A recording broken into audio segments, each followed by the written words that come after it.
Well, when we left off in the last video, I ended up firing up the hydraulic system here. And if you followed all the way to the end of the video, you'll learn that we had two oil leaks. We had one right here where the numbskull that put this hydraulic system together didn't tighten up this one fitting for the hoist. That, and he had one hose fitting on this 45 that was loose as well. So we'll have to have a little bit of a talk with him. So now what we are getting ready to do is we are getting ready to put a console in the cab. You guys couldn't decide what I should do as far as putting the toggle switches up in the headliner. I'll try to put a picture in here. On the last three trucks I did like this, or if I should just put a console in between the seats. This has bucket seats in it. The other three trucks had a bench seat, therefore I couldn't put a console in there. So what we have here is a large console, which we have, well, there's 7 toggle switches to mount into this, along with a push-pull switch for the locks on the tailgate. And I want to put a gauge, bring a gauge, hydraulic gauge up into the cab. This is going to fit, but it's going to fit tight. We're going to make it work. I had these consoles here. They're smaller ones. I had them in a cabinet upstairs. I can't put all the toggles in one cabinet. I could split it up. I could put the box, you know, when you're hauling silage, put them on the primary box, and then put this one alongside it, put the switches in it that you're going to use for the manure tanker. But then I've got to goof around with switching hoses. Supply hoses are going to have to come out of one box to go to the other. So we're just going to make this box here fit. We have to assemble it, of course, so let's go ahead and get it assembled. I can lay out all my toggle switches here. We'll get them mapped out, get things set, and then we can fasten this to the floor, drill a big old hole in there, run our air lines to our valve, bring up a high pressure oil line for our gauge, and then the truck chassis will be done. Then we can get started on the rail system. So that is the direction that we are going to go in at the moment. When I left off with this project here, we'd gotten the PTO and the pump on there, and I said, you know what we're gonna do? I'm either gonna be able to sleep that night before, or that night anyway, or we're not gonna be able to sleep. I turned the hydraulic oil on, we fired the truck up, turned the PTO on, and I was lucky. We had 2 minor oil leaks. For whatever reason, I didn't have this one tight. I was getting the orientation of the hose in there correctly, and the same with that other fitting on that other side. Now, I have had issues in the past, because we put these valves together. I have had issues in the past where the O-rings will leak in between the work sections, and without having a test stand, it would be ideal to have a test stand and power it with hydraulic oil. Then you're not all hooked up with all your hoses, and test it that way. But maybe someday we'll go ahead and build ourselves a test stand with an electric hydraulic motor that we can supply oil to the system with and get ahead of any problems. Now, that doesn't have any paint on it. However, it's got a fair amount of Earl on it, and we're going to have to get that completely clean so we can get the paint to stick to it. So let's go ahead and get after it here. I do have a hydraulic jack still underneath the cab. We've got that up in the air just enough so I can fit in here. We'll drill a hole in the floor, then we can route all of our air hoses right through to the valve there. So let's get to it here. Here is where we are currently at. We have our box put together, our console. We have the holes drilled in the top cover plate. This is where the toggle switches are gonna go. We're gonna have the hoist here, tailgate there. Pneumatic tailgate lock switch here. We'll have the boom up and down here, boom swing, transfer, spread on, and then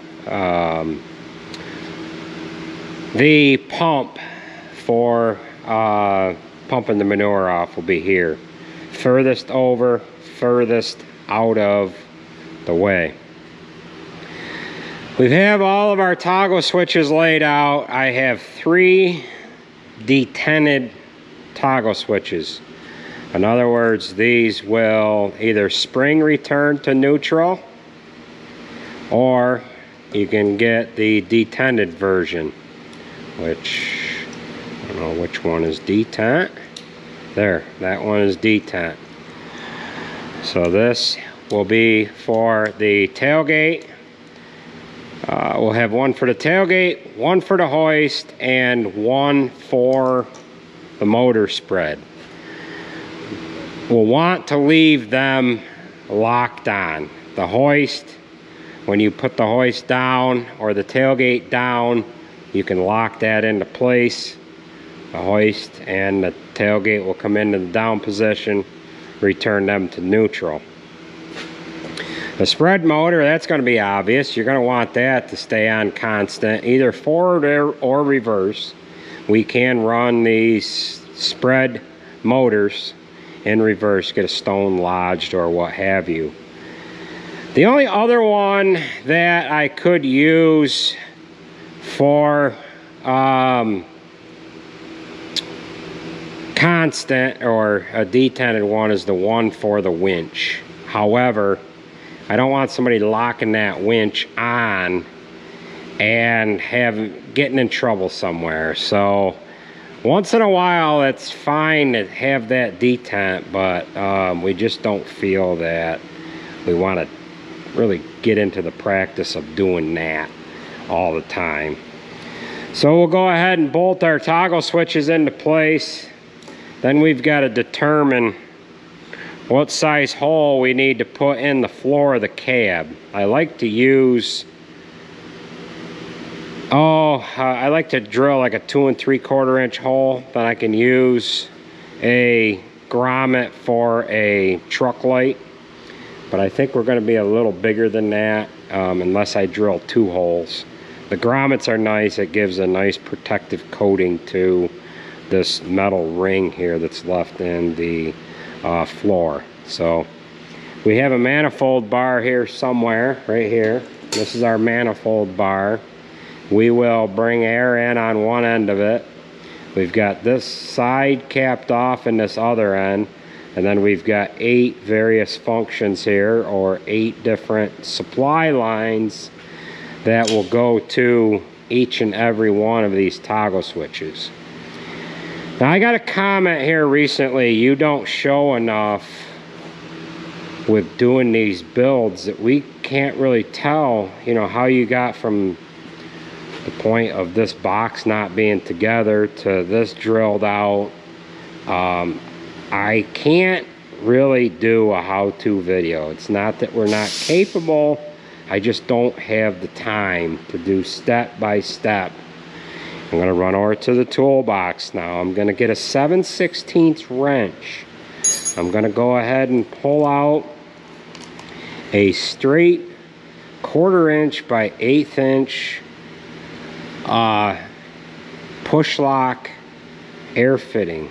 I'm going to now put this fitting into the bottom of the toggle switch and then go into a whole thing on how to thread the fitting into place, and then tighten it up with the wrench, and how tight it's got to be, and blah blah blah. We don't have time for that. I make these videos too long as it is, so let's go ahead and get to our next step here.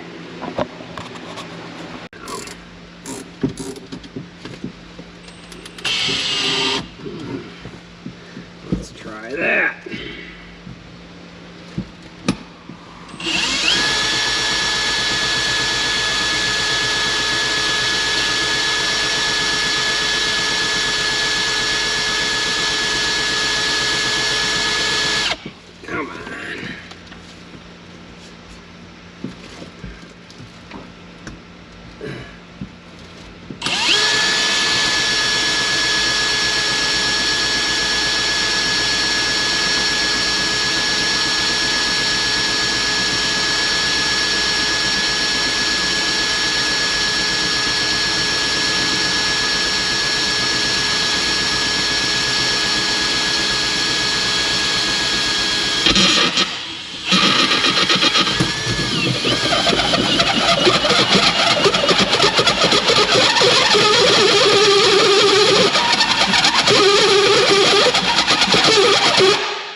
Go get me another arbor.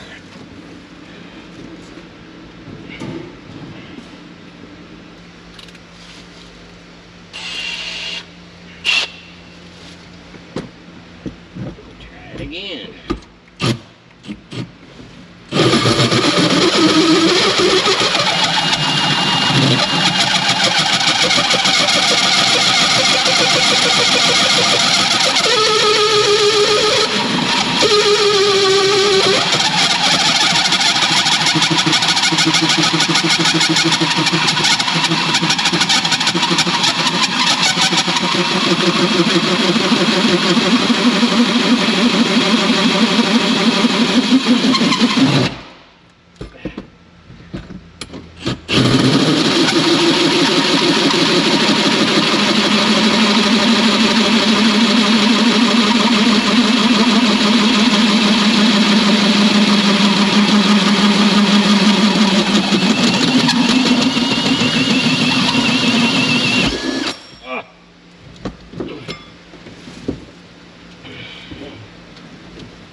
Alright, so now we have a nice round hole. That's where our air hoses are going to come up through and down through and whatever. So we'll get a vacuum cleaner and we'll vacuum up all of these metal filings.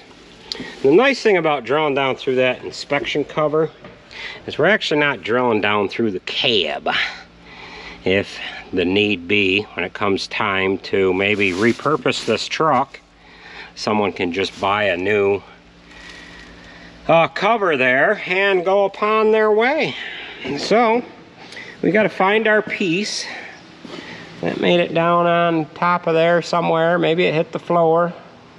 I don't know, but we'll get a little wind and throw her in there and get rid of all of those metal filings.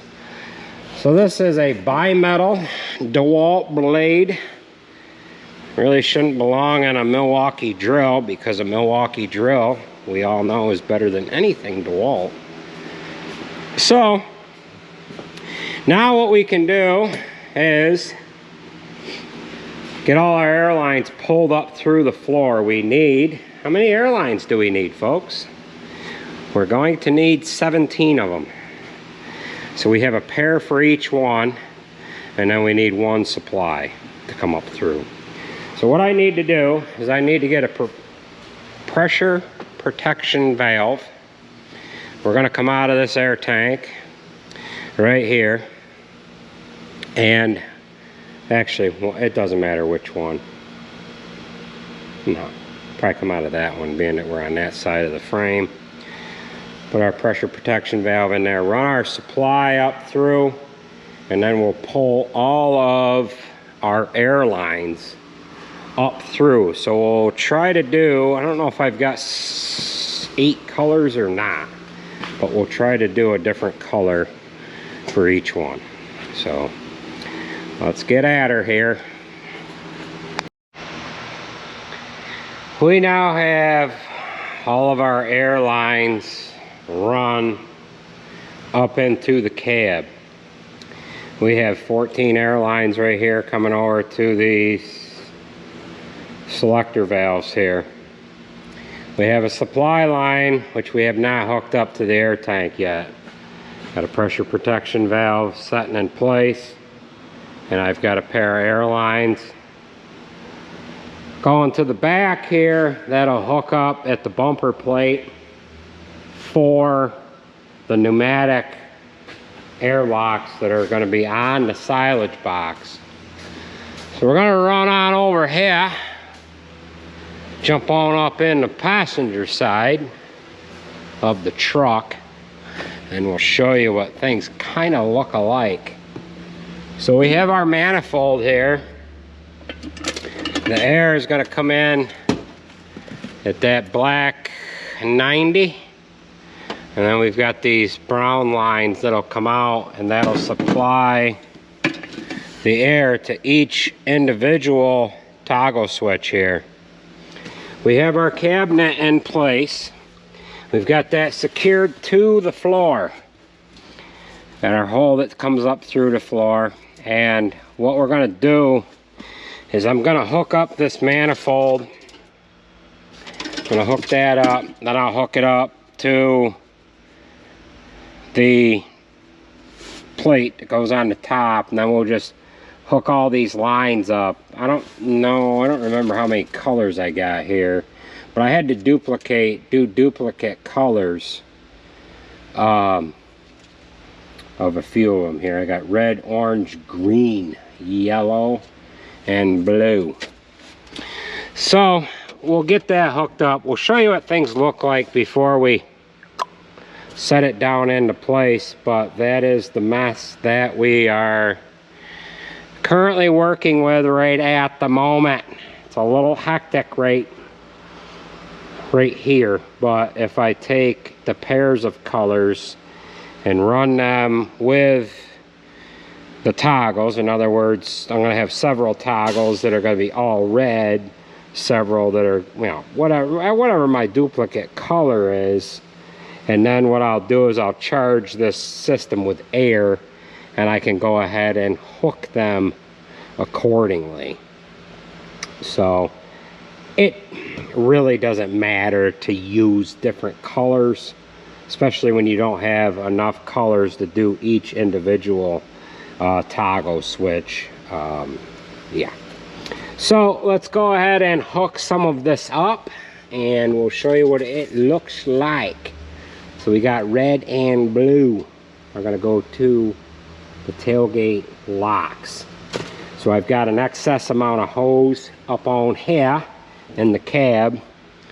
We will hook everything up, and then we'll set the lid down on top of it, and then we're going to try to wrap some excess hose, so if you have to get down inside of here, you can just kind of pull this up out without unhooking all the air lines from their appropriate places. So let's get some things hooked up, and I'll show you what things look like as we progress through the rest of this step. Nice pretty colors.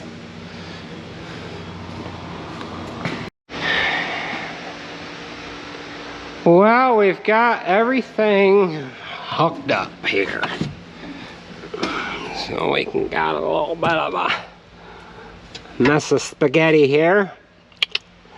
So we're gonna have to very carefully push everything down into place, get it all lined up, charge it with air, listen for leaks, and then we can fasten the lid to the tower. So let's go ahead and get that down into place, and then we'll figure out what we're going to do with this excess hose here we've got to loop it somewhere so that we've got enough room to pull that cover off in the event that you need to get that on out of there. So let's get into the next step here. Well, we've got everything hooked up, like I was saying in the earlier clip. Rather than power the truck and do all that happy horse and magookie, what we're going to do is we're going to just go ahead and hook up shop air. So I cut the supply line here, well, we cut it a little long, and I have an air fitting on here. So what we can do is hook up shop air. We have shop air hooked up. We've got our lines going to the back. One of them is for the tailgate lock, and that guy is going all over the place. So we'll go ahead and jump up in here, and we'll just make sure that we don't have any air leaks in here. I think what we need to do is take that hose in the back and fold it over and tie it with a zip tie for now. I've got that overly long because I don't have this down in there. So that's what we're gonna do. We'll go ahead and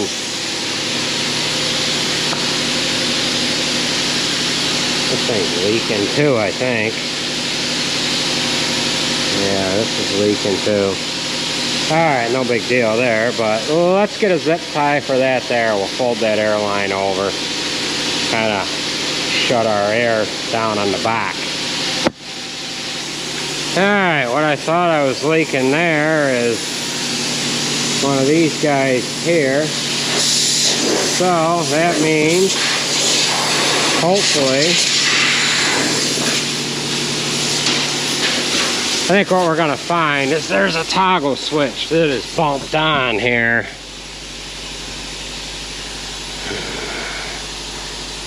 Yeah. So the spread plate valve, that one there, was on. So I need to gather my thought here for just a second. I can't hear that great, so I have to concentrate for a second to make sure I don't have any air leaks in here. And it doesn't appear that we do. So we'll push this down in like so. This should sit right down in the bottom. And then we can sandwich this over the top here. So let's get that done. We can get our screws in the side, and then I can actually tighten this down a little bit. I've got this kind of loose so that we can keep everything kind of in line here. So yeah. Well, we have our console all finished up. The only thing that we lack doing is we need to go ahead and label it. So what I have done is I still have shop air hooked up. That is this line right here. We'll cut that off once we get done assigning each hose to the proper or appropriate valve. We'll just tie that in right on there. I have the spread motor aired up right now. I've got the toggle switch and the spread function forward. And being that it's the yellow hose, I can go ahead and we'll try. I've got both hoses hooked up. I'll go ahead when I jump up in there, go the other way with it, make sure that works, and then we'll move on down the line. This next one here is going to be tailgate. So we'll have to find the tailgate valve that I have assigned to the box in the cab there. We try to do all of our valve sections somewhat in the same order. And then we also do the hoses that are hooked up on the back of the truck. We try to do them in the same order too, so that when you unhook a tank and put a tank back on, you can kind of get it in the right spot that it's supposed to be. In other words, get your hoses hooked up. This valve here for spread, or to activate the actual hydraulic motor, is an actual motor spool. We have a motor spool just in that one position. All of these other valves are cylinder spools. This front valve is going to be for the winch. We probably should have a hydraulic or a motor spool for that, because that has a hydraulic motor, but you're kind of just feathering it. You're not going 100 miles an hour and then stopping it. If we want to change that, that is just a spool that we have to pull out. This guy right here. So we're going to go ahead and assign all of these air hoses to the appropriate valve bodies, and then I need to build a bracket up off of here to put a hydraulic gauge onto. I did not run the hydraulic hose up into the cab. I thought we had enough going on that console that we did not need a gauge on there. It's kind of nice having the gauge up in the cab, and you can kind of monitor how much you have in the manure tank. We like it on the tractor trailers, but it's not really all that necessary. So let's go ahead and assign all of our hoses to the appropriate valves here.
Well, this is where we are going to sign off. We are going to sign off right here. I removed the stack and the heat shroud. That is going to make it underneath our awning. I don't want to just blatantly cut the damn thing. It is a chrome tip. I kind of wish that this is 5-inch OD. However, it is belled with a 5-inch ID here and a 5-inch ID up at the top to accept our tailpipe extension. So at any rate, we are ready to just back this old girl outside. It needs a washing. Got a lot of dust on it from being parked in the shop here. So like I was saying earlier, everything is done on the chassis.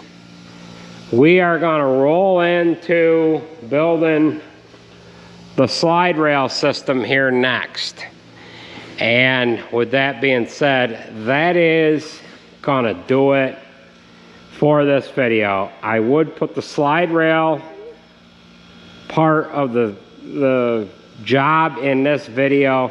But I've got a couple of viewers that they say that their time is too important to watch a long video, and they want to watch shorter ones, and they feel that watching this Mickey Mouse stuff that we're doing here should be set up in short segments because we're not doing that much, you know.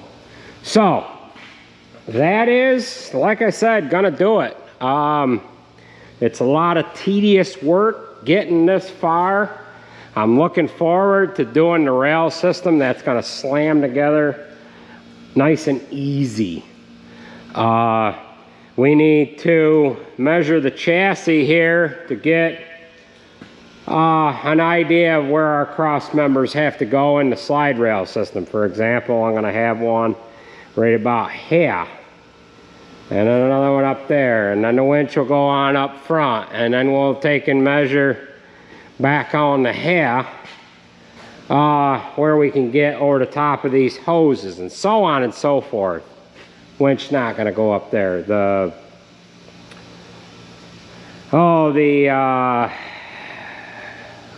pulley. What the heck do you call it? Yeah, I'll think of it here. The sheave. We're going to have a sheave up front there. We're going to have the winch in the back. We're going to be pulling. Put a sheave up front. That's going to hook onto the chassis or onto the silage box or the manure tank, and that'll allow you to install and get rid of a silage box. Whatever, you'll see. So with that being said, that is gonna do it for this video. I want to thank everybody for watching, and we will catch you at the next one. Take it easy, folks.